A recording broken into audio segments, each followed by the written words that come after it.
We have executed the gold standard when it comes to firing and directing our war at the terrorists and getting civilians out of harm's way.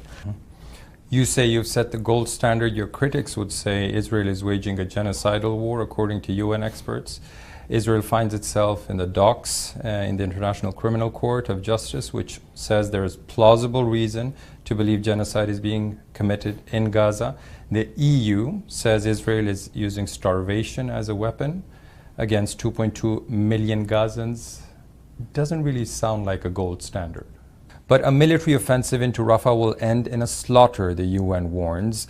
Tell us, how are you going to evacuate all these people? In the same way that we've done in the past. That didn't work very well. You told people to move to what was a safe zone, then your forces would end up bombing that area. Are you going to follow the same formula?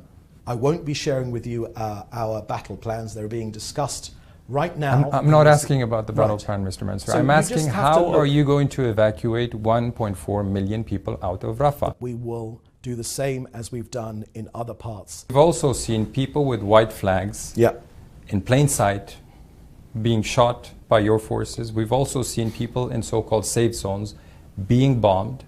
So we've seen...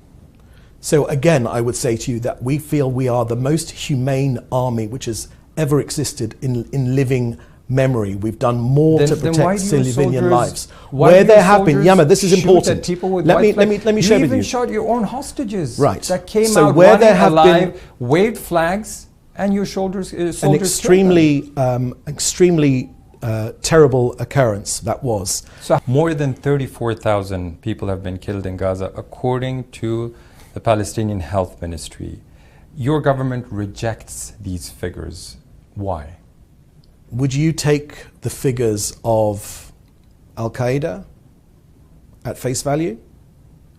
But the UN and WHO says the figures from the Gaza Health Ministry, Hamas's health ministry, are reliable. You claim you've killed 13,000 Hamas fighters, yet you haven't produced any lists whatsoever. No documentation. It's a number you're giving the world. It's a number which our army has given to us.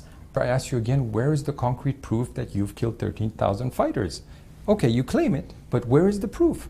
At least Hamas's health ministry has published lists confirming who has died several times. I wouldn't take Hamas's word for anything, literally anything. So we shouldn't believe Hamas, we shouldn't believe the UN, the World Health Organizations, all the aid groups on the ground, rights groups from all over the world. We shouldn't believe them, we should believe the Israeli government.